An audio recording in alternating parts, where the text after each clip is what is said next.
Good morning students, Shyam Kumar Chaurasia classes में आपका बहुत बहुत स्वागत है। और आज के क्लास में हम चेंज ऑफ पर्सन को देखेंगे कि डायरेक्ट से इनडायरेक्ट स्पीच में चेंज करते समय जो जनरल रूल है उसका चेंज ऑफ पर्सन कैसे होता है। ठीक है, तो आज के क्लास में हम, वैसे लाइव क्लास में मैंने इसका एक्सप्लेनेशन किया है, तो मैं इसको शॉर्ट तरीके से मैं बताने जा रहा हूँ जो आपके लिए उपयोगी साबित होगा। तो उम्मीद है आप इस क्लास में बने रहेंगे शुरू से अंत तक, तो आपका कंसेप्ट जो हुआ क्लियर हो जाएगा कि किस तरह से हम फर्स्ट पर्सन को कैसे चेंज करें, यदि रिपोर्टेड स्पीच का सब्जेक्ट या ऑब्जेक्ट सेकंड पर्सन में हो तो किस तरह से चेंज करें, थर्ड पर्सन में हो तो किस तरह से चेंज करें। ये सारे तरह के प्रश्नों का आंसर आपको इस क्लास में मिलेगा, इसलिए उम्मीद है आप शुरू से अंत तक बने रहेंगे। और एक रिक्वेस्ट है कि अगर आपने अभी तक इस चैनल को सब्सक्राइब नहीं किया है तो please subscribe my channel and don't forget to press bell icon. Okay, देखते हैं आज के क्लास को। Change of person, direct speech से इनडायरेक्ट स्पीच में बदलते समय रिपोर्टेड स्पीच में प्रयुक्त प्रोनाउंस को निम्नलिखित प्रकार से परिवर्तित किया जाता है। कैसे परिवर्तित किया जाता है तो थोड़ा समझना है कि यदि रिपोर्टेड स्पीच में प्रयुक्त प्रोनाउंस फर्स्ट पर्सन में हो तो वह रिपोर्टिंग वर्ब के सब्जेक्ट के पर्सन के अनुसार बदल जाएगा। ये रिपोर्टेड स्पीच और रिपोर्टिंग वर्ब के बारे में पूरा एक्सप्लेनेशन हम पिछले क्लास में कर चुके हैं, आप वहां से जाकर उसके बारे में देख सकते हैं। वैसे मैं एग्जांपल के माध्यम से यहाँ भी एक्सप्लेन करूंगा, ठीक है, तो आप बने रहें तो आपको जानकारी मिल जाएगी कि रिपोर्टेड स्पीच का सब्जेक्ट क्या होता है, रिपोर्टिंग वर्ब का सब्जेक्ट क्या होता है। ठीक है, तो यहाँ पर है फर्स्ट पर्सन। तो अगर रिपोर्टेड स्पीच का सब्जेक्ट या ऑब्जेक्ट कोई भी अगर फर्स्ट पर्सन में है तो किस तरह से बदलेगा। अब क्वेश्चन आता है कि जो व्यक्ति प्रोनाउंस का अध्ययन नहीं किए होंगे, प्रोनाउन नहीं पढ़े होंगे, तो उन्हें प्रॉब्लम होगी कि फर्स्ट पर्सन में कौन आते हैं, सेकंड पर्सन में कौन आता है, थर्ड पर्सन में कौन आता है। तो थोड़ा सा मैं इंट्रोडक्शन यहां पर दे दूं कि फर्स्ट पर्सन में जो है, फर्स्ट पर्सन, ये फर्स्ट पर्सन वाले जो प्रोनाउन होते हैं ये फर्स्ट पर्सन वाले हैं I, we, me, my, us, mine, our self, our, ours, our selfs, my self, ये सभी फर्स्ट पर्सन में आते हैं। ठीक है, सेकेंड पर्सन वाले जो प्रोनाउन है उसको देख लें। सेकेंड पर्सन में you, your, yours, yourself, yourselves, ये सभी सेकेंड पर्सन में आते हैं। थर्ड पर्सन में जो आने वाले प्रोनाउंस हैं ये थर्ड पर्सन में he, she, it, he, she, it, him, his, her, its, hers, herself, himself, themselves, etc, ये सभी थर्ड पर्सन में आते हैं। ठीक है, तो इसके लिए मैंने इसका पूरा डिटेल्स आपको प्रोनाउन चार्ट में मिल जाएगा। ठीक है, नरेशन का जब थर्ड पार्ट आप देखेंगे तो उसमें आपको पूरा एक्सप्लेनेशन मिलेगा प्रोनाउन चार्ट का, तो आप वहां जाकर के इसके बारे में स्टडी कर सकते हैं। ठीक है, तो ये फर्स्ट पर्सन, सेकेंड पर्सन और थर्ड पर्सन, इसके बारे में जान लिए कि अगर रिपोर्टेड स्पीच में प्रयुक्त प्रोनाउंस फर्स्ट पर्सन में हो, यानी इसमें से कोई भी आता है, इसमें से अगर आपका कोई भी आता है तो वह रिपोर्टिंग वर्ब के सब्जेक्ट के पर्सन के अनुसार बदल जाएगा। ठीक है, आप अगर नोट करना चाहें तो इसको आप नोट कर सकते हैं। ठीक है, ताकि समझने में आसानी हो कि फर्स्ट पर्सन में कौन है, सेकंड पर्सन में कौन है, थर्ड पर्सन में कौन है। तो आइए देखते हैं कि फर्स्ट पर्सन जो है किस तरह से बदलता है यदि रिपोर्टेड स्पीच में प्रयुक्त प्रोनाउंस फर्स्ट पर्सन में हो। पहले देखते हैं फर्स्ट पर्सन वाले एग्जांपल को कि अगर फर्स्ट पर्सन में हो मतलब डायरेक्ट स्पीच में हम सेंटेंस को देखते हैं, he says to me I am a boy, I am a boy, full stop, inverted comma बंद। आप इस सेंटेंस को गौर से देखें तो यहां पर ही सेज टू मी, ये इन्वर्टेड कॉमा के बाहर है। तो इन्वर्टेड कॉमा के बाहर होने के कारण इसको रिपोर्टिंग वर्ब कहा जाता है, रिपोर्टिंग वर्ब। और ये जो इन्वर्टेड कॉमा के अंदर वाले वाक्य हैं इसको रिपोर्टेड स्पीच कहा जाता है। क्या कहा जाता है? रिपोर्टेड स्पीच कहा जाता है। अब आप ध्यान से देखें, इस नियम को पढ़ें। यदि रिपोर्टेड स्पीच में प्रयुक्त प्रोनाउंस, तो रिपोर्टेड स्पीच कौन है? ये है आई एम ए बॉय, ये पूरा रिपोर्टेड स्पीच है। तो रिपोर्टेड स्पीच में जो प्रयुक्त प्रोनाउन है आई, आई कौन पर्सन में है? फर्स्ट पर्सन में है। तो फर्स्ट पर्सन में हो तो वह रिपोर्टिंग वर्ब के सब्जेक्ट के पर्सन के अनुसार बदल जाएगा। तो अब देखना है रिपोर्टिंग वर्ब कौन सा है? He says to me. इसका सब्जेक्ट क्या है? ही है। इसका सब्जेक्ट ही है, इसका ऑब्जेक्ट मी है यहां पर। तो फर्स्ट पर्सन में हो तो वह रिपोर्टिंग वर्ब के सब्जेक्ट के पर्सन, मतलब ये जो फर्स्ट पर्सन में आई है यह इसके सब्जेक्ट के अनुसार बदल जाएगा। ठीक है, मैंने यहां सेज दिया है ताकि इसमें टेंस में परिवर्तन करने का कोई झंझट ना रहे। यानी टेंस में परिवर्तन का जो नियम है, जब हम चेंज ऑफ टेंस पढ़ेंगे तो उसमें पूरी तरह से जानकारी देंगे। यहां पर सेज इसीलिए डाला गया है कि अगर रिपोर्टिंग वर्ब प्रेजेंट टेंस में या फ्यूचर टेंस में हो तो रिपोर्टेड स्पीच के वर्ब में कोई परिवर्तन नहीं होता है। इसको याद रख लेना है कि यदि रिपोर्टिंग वर्ब प्रेजेंट या फ्यूचर टेंस में हो तो रिपोर्टेड स्पीच के वर्ब में कोई परिवर्तन नहीं होगा। अगर प्रेजेंट टेंस में है तो कोई परिवर्तन नहीं होगा, फ्यूचर टेंस में है तो कोई परिवर्तन नहीं होगा, लेकिन अगर यहां पास्ट में होगा तब इसका वर्ब भी बदलेगा। तो मैं अभी एग्जांपल यहां प्रेजेंट में ही दूंगा ताकि वर्ब बदलने की समस्या नहीं होगी। फिर हम चेंज ऑफ टेंस जब पढ़ेंगे तब इसके बारे में भी चलेंगे आगे। आइए तो चेंज करते हैं यहां पर इनडायरेक्ट स्पीच में। यहां पर सब्जेक्ट ही है, हम ही डालेंगे। ठीक है, अब यहां पर सेज टू है। एक बात याद रखें, क्या याद रखना है आपको? याद रखना है कि सेड के साथ अगर टू लगा हुआ है, सेज के साथ अगर टू लगा हुआ है, सेड के साथ अगर टू लगा हुआ है तो वह क्या होता है कि अगर ऑब्जेक्ट लगा हुआ है, यानी अगर सेज है तो सेज के बाद टू होगा तब ऑब्जेक्ट होगा। तो सेज के बाद अगर टू लगा हुआ है तो उसको बदलना है किस चीज में? टेल्स में बदलना है। अगर से है उसके बाद अगर टू है, इसका मतलब ऑब्जेक्ट है, तो उसको टेल में बदलना है। और अगर सेड है उसके बाद टू है, इसका मतलब ऑब्जेक्ट है, तो उसको टोल्ड में बदलना है। लेकिन अगर से के बाद टू नहीं है, इसका मतलब साफ है कि आगे ऑब्जेक्ट नहीं होगा। अगर ऑब्जेक्ट नहीं है तो से का से ही होगा, सेज का सेज ही होगा और सेड का सेड ही होगा। उसको टेल, टेल्स, टोल्ड में चेंज करने की जरूरत नहीं है। यानी अगर से के साथ टू नहीं लगा हो, ऑब्जेक्ट नहीं हो, तो उसमें से को से ही रहने देंगे, सेज को सेज ही रहने देंगे और सेड को सेड ही रहने देना। ठीक है, तो आप इसको नोट कर लेंगे। ठीक है, ये मैं यहां भी इंडिकेट कर देता हूं कि ये तो है कि से टू है तो टेल हो जाएगा, सेज टू है तो टेल्स हो जाएगा, सेड टू है तो टोल हो जाएगा। और यहां अगर ऑब्जेक्ट नहीं है उस स्थिति में से का से ही होगा, सेज का सेज ही होगा और सेड का सेड ही होगा।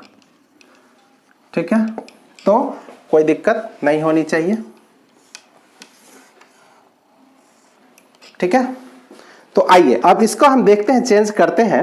ही सेज टू मी, तो हम ही का ही लिख दिया। सेज टू है यानी सेज टू है तो इसके बदले हम यहां टेल्स लिखेंगे। टेल्स, और उसके बाद ऑब्जेक्ट है मी लगा देंगे। और एसर्टिव सेंटेंस में जैसा कि जानते हैं कि सेंटेंस कितने तरह के होते हैं, 5 तरह के होते हैं। एसर्टिव सेंटेंस, उसका दूसरा नाम डिक्लेरेटिव सेंटेंस में, और उसका एक और नाम स्टेटमेंट सेंटेंस भी है। ठीक है, तो यदि सेंटेंस डिक्लेरेटिव में हो, स्टेटमेंट में हो या असर्टिव हो, तीनों एक ही नाम है। ठीक है, एक ही चीज का नाम 3 है, वहां पर पर्यायवाची है ये। तो अगर असर्टिव हो, डिक्लेरेटिव हो या स्टेटमेंट में हो, तो वहां पर क्या करना है, इन्वर्टेड कॉमा की जगह पर दैट का यूज करना है। ठीक है, दैट का यूज करते हैं। दूसरा टाइप ऑफ सेंटेंस होता है इंट्रोगेटिव, जिसको क्वेश्चन सेंटेंस भी कहा जाता है। तीसरा होता है इंपेरेटिव, जिसको कमांड सेंटेंस भी कहते हैं। चौथा होता है ऑप्टेटिव, और पांचवा होता है एक्सक्लेमेटरी। तो पांचों तरह के सेंटेंस के लिए अलग अलग तरह के जो नियम लागू होते हैं उसको स्पेशल रूल कहते हैं। तो स्पेशल रूल जब हम पढ़ेंगे, अभी हम लोग जनरल रूल पढ़ रहे हैं, स्पेशल रूल पढ़ेंगे तो पांचों टेंस के लिए अलग अलग जो नियम है उसके बारे में बताया जाएगा। तो इतना ध्यान रखना है कि असर्टिव सेंटेंस में हमको इन्वर्टेड कॉमा के जगह पर दैट का प्रयोग करना। ठीक है, अब यहाँ आई फर्स्ट पर्सन में होने के कारण फर्स्ट पर्सन वाले जो प्रोनाउन होंगे उसको हम रिपोर्टिंग वर्ब के सब्जेक्ट के अनुसार बदलेंगे। तो इसका सब्जेक्ट ही है तो यहाँ पर ही हो जाएगा। ठीक है, ही डाल दिए। अब यहाँ पर ये प्रेजेंट टेंस में है तो टेंस चेंज करने का कोई टेंशन नहीं यहाँ पर, क्योंकि यह भी प्रेजेंट टेंस में। तो यह अगर रिपोर्टिंग वर्ब प्रेजेंट टेंस या फ्यूचर टेंस में होता है तो इसका टेंस नहीं बदलता है। तो यहाँ पर आई के लिए एम आया है तो ही के लिए इज आ जाएगा, ही इज। ठीक है, और फिर ए बॉय, और यहाँ इन्वर्टेड कॉमा हट जाएगा और अंत में फुल स्टॉप का प्रयोग होगा। यानी he says to me I am a boy, इसका इनडायरेक्ट स्पीच में क्या बना, he tells me that he is a boy. ठीक है, कोई दिक्कत नहीं है। आइए हम लोग सेकेंड पर्सन वाले एग्जाम्पल को देखते हैं। ठीक है, चलिए तो आइए हम सेकेंड पर्सन वाले एग्जाम्पल को देखें। डायरेक्ट नरेशन में अगर डायरेक्ट स्पीच में है she says to me you are doing your work, तो इसका जब इनडायरेक्ट में चेंज करेंगे, अब गौर से देखना है, सी सेज टू मी ये क्या है, रिपोर्टिंग वर्ब है, रिपोर्टिंग वर्ब। और you are doing your work ये क्या है, रिपोर्टेड स्पीच, रिपोर्टेड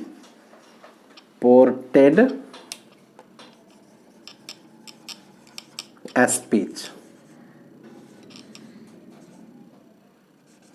ठीक है, अब देखना है रिपोर्टिंग वर्ब का सब्जेक्ट सी है और इसका ऑब्जेक्ट मी है, और इसका वर्ब तो सेज टू है। रिपोर्टेड स्पीच का सब्जेक्ट यू है और इसका जो ऑब्जेक्ट है यहां पर देख रहे हैं योर जो है पॉसेसिव एडजेक्टिव के रूप में आया है, जो ये भी सेकंड पर्सन में है और ये भी सेकंड पर्सन में, दोनों सेकंड पर्सन में। अब सेकंड पर्सन वाले को कैसे बदलना है, तो यहां लिखा हुआ है कि सेकंड पर्सन में हो तो वह रिपोर्टिंग वर्ब के ऑब्जेक्ट के पर्सन के अनुसार बदल जाएगा।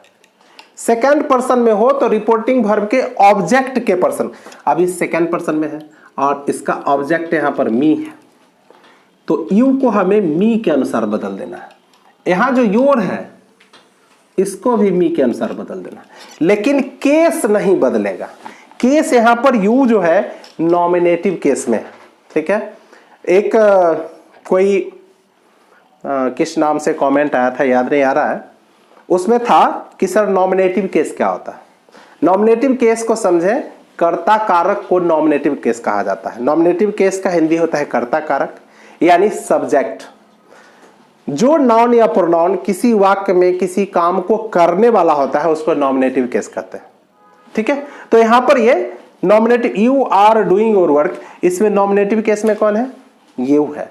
यू नॉमिनेटिव केस में है जिसको हम सब्जेक्ट कहते हैं, तो सब्जेक्ट के रूप में यू है। ठीक है, तो यहां पर देख रहे हैं कि इसको बदलना है मी के अनुसार, केस नहीं बदलना है। तो यहां पर मी है ऑब्जेक्टिव केस में, लेकिन यहां पर यू नॉमिनेटिव केस में है, सब्जेक्ट में है। तो मी का सब्जेक्ट में क्या होता है, आई होता है। जब हम एक्टिव वॉइस से पैसिव वॉइस पढ़ाया था तो उसमें भी मैंने बताया था कि सब्जेक्ट ऑब्जेक्ट के बारे में। तो मी यहाँ ऑब्जेक्टिव केस में है और यू यहाँ पर सब्जेक्ट है, तो जब इसको सब्जेक्ट में चेंज करेंगे तो आई हो जाएगा, तो यहाँ पर आई होगा। तो चलिए चेंज करते हैं।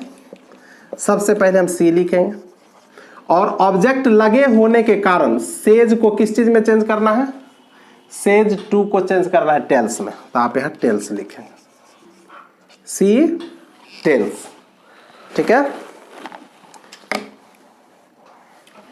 यहां पर टेल्स लिखिए और फिर यहां मी, ठीक है।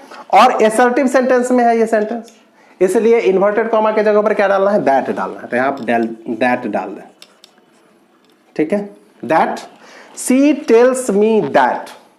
अब यहां वर्ब में तो कोई परिवर्तन करना है नहीं क्योंकि रिपोर्टिंग वर्ब प्रेजेंट टेंस में है, तो यू के लिए यहां पर सब्जेक्ट पहले डालना है, तो दैट जो यहां पर दैट के बाद जो यू है, यू को मी में बदलना है और मी का सब्जेक्ट में आई होता है तो आई डाल देंगे। यू के लिए आर आया है तो आई के लिए यहां पर एम आएगा, आई एम डूइंग, और यहां पर योर सेकंड पर्सन में फिर इसको डालना है, मी के अनुसार ही चेंज करना है। तो यहां पर ये पॉसेसिव एडजेक्टिव है योर, तो मी का पॉसेसिव एडजेक्टिव आपको प्रोनाउन चार्ट में जाकर के देखेंगे तो मी का जो पॉसेसिव एडजेक्टिव होता है वो माई होता है, तो यहां पर माई हो जाएगा, माई वर्क, ठीक है, कोई दिक्कत नहीं है। चलिए एक एग्जांपल और मैं दिखाता हूं आपको। डायरेक्ट स्पीच में अगर है he says to me I am your friend and you are my friend, full stop inverted comma बंद। तो जब आप इनडायरेक्ट में चेंज करेंगे तो क्या करना है, इसको, ये रिपोर्टिंग वर्ब है, इसका सब्जेक्ट ही है, ही डालेंगे। यहां ऑब्जेक्ट लगा हुआ है, ऑब्जेक्ट है लगा हुआ, तो इसको हम टेल्स में चेंज कर देंगे। ऑब्जेक्ट नहीं रहेगा तो हम सेज ही लिखते, ठीक है। तो ही टेल्स मी हो गया। अब यहां इन्वर्टेड कॉमा की जगह पर क्या डालना है, दैट डालना है, तो आप दैट डाल दें। अब चलिए पर्सन चेंज करते हैं। आई कौन पर्सन में है, फर्स्ट पर्सन में है, तो फर्स्ट पर्सन को किसके अनुसार चेंज करना है, सब्जेक्ट के अनुसार। तो इसका सब्जेक्ट क्या हो जाएगा, ही, तो ही भी यहां पर सब्जेक्ट के रूप में आ गया ही। आई के लिए एम आया है तो ही के लिए क्या हो जाएगा, इज हो जाएगा, ठीक है।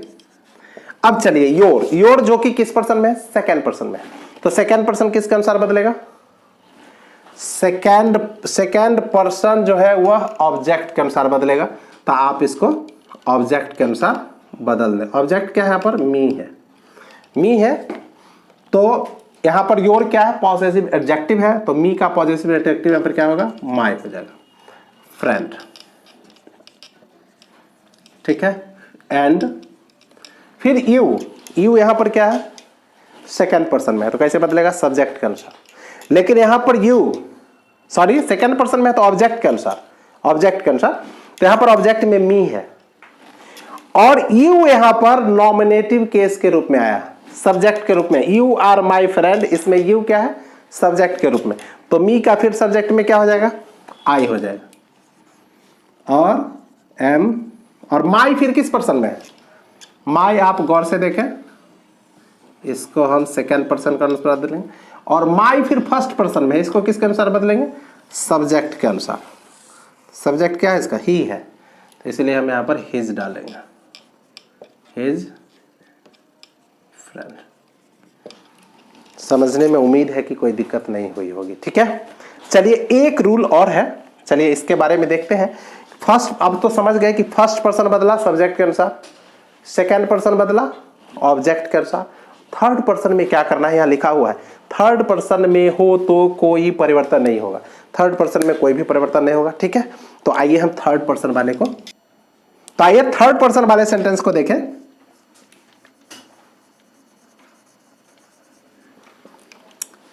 He says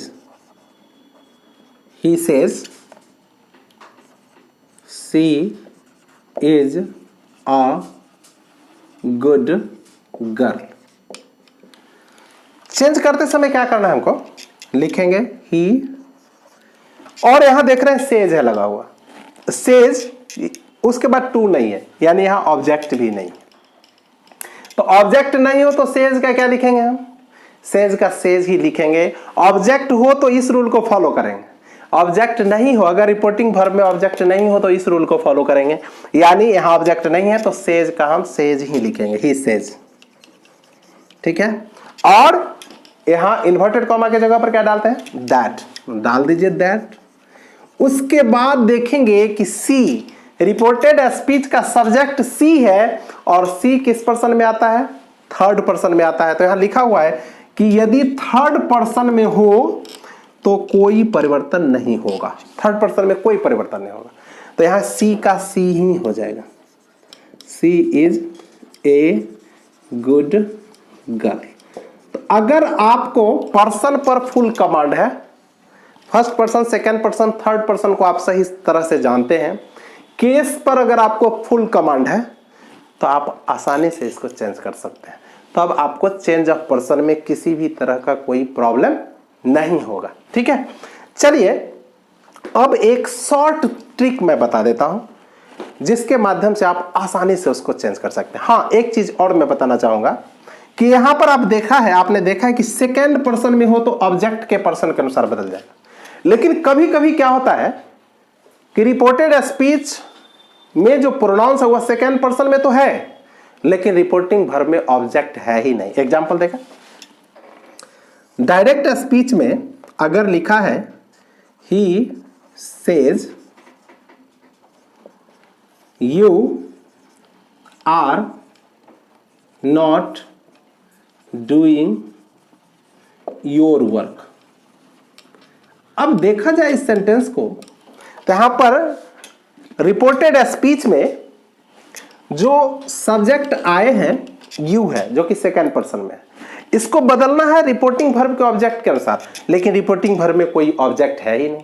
इसमें ही सब्जेक्ट है और सेज वर्ब है, इसमें ऑब्जेक्ट है ही नहीं, तो किसके अनुसार बदले, बहुत बड़ी समस्या हो गई। कोई समस्या नहीं, बिल्कुल आसान है।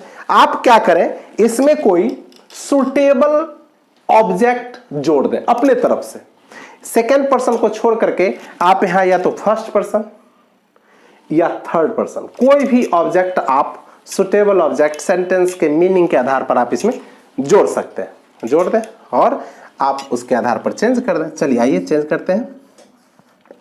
ही है, ही लिखेंगे, और चूंकि इसमें ऑब्जेक्ट हम जोड़ने जा रहे हैं, कब जोड़ेंगे ऑब्जेक्ट, देखेंगे कि रिपोर्टेड स्पीच में कहीं भी सेकेंड पर्सन आया हुआ है, तब हम यहां पर ऑब्जेक्ट जोड़ेंगे अपने मन से। तो ऑब्जेक्ट जोड़ेंगे तो सेज टू को बदल देंगे टेल्स में, टेल्स मी। अगर ऑब्जेक्ट नहीं जोड़ना होता तो हम सेज का सेज ही लिखते, लेकिन ऑब्जेक्ट जोड़ रहे हैं इसलिए सेज को टेल्स में बदल दिए। फिर यहां दैट डाल देंगे और फिर अब देख रहे हैं यू को हम इस ऑब्जेक्ट के अनुसार चेंज कर देंगे, मतलब आई हो जाएगा एम नॉट डूइंग, और फिर इस योर को भी हम इस मी के अनुसार ही जोड़ देंगे, यानी यहां पर माई हो जाएगा, माई वर्क। ठीक है, बस हो गया। एक इसका शॉर्ट ट्रिक मैं दे रहा हूं, बहुत ही आसान तरीके से आप उसको समझ पाएंगे। ठीक है, तो देखिए कैसे। तो इस पूरे जो रूल है, इस पूरे रूल को एक फार्मूला से समझते हैं। ये फार्मूला है 1 2 3 बाय SON। ये फार्मूला आप समझ गए होंगे, अगर नहीं समझा आपने तो मैं आपको समझा देता हूं। इस 1 को हम समझेंगे first person, first person, 2 means second person, and 3 means third person, third person. ठीक है, और ये SON को समझेंगे, S means subject, O means object, N means no change, यानी फर्स्ट पर्सन में हो तो सब्जेक्ट के अनुसार, सेकेंड पर्सन में हो तो ऑब्जेक्ट के अनुसार, और थर्ड पर्सन में हो तो नो चेंज। ये पूरा फॉर्मूला सब्जेक्ट फर्स्ट पर्सन में हो तो सब्जेक्ट के अनुसार, सेकेंड पर्सन में हो तो ऑब्जेक्ट के अनुसार, और थर्ड पर्सन में हो तो नो चेंज, किसी भी तरह का कोई परिवर्तन नहीं होगा। तो ये पूरे फॉर्मूला का एक निचोड़ है, यहाँ पर आप इसको आसानी से समझ सकते हैं। ठीक है, अगर इसके बाद भी आपको समझने में कोई दिक्कत हो रही है तो आपको बिल्कुल भी परेशान होने की जरूरत नहीं है। डिस्क्रिप्शन में जाइए, वहां से नंबर लीजिए और आप डायरेक्ट संपर्क कर सकते हैं। टॉपिक से रिलेटेड जो भी प्रॉब्लम होगा मैं आपके समस्या का समाधान करने का प्रयास करूंगा। ठीक है, चलिए तो आज का क्लास बस इतना ही। Thank you, have a nice day.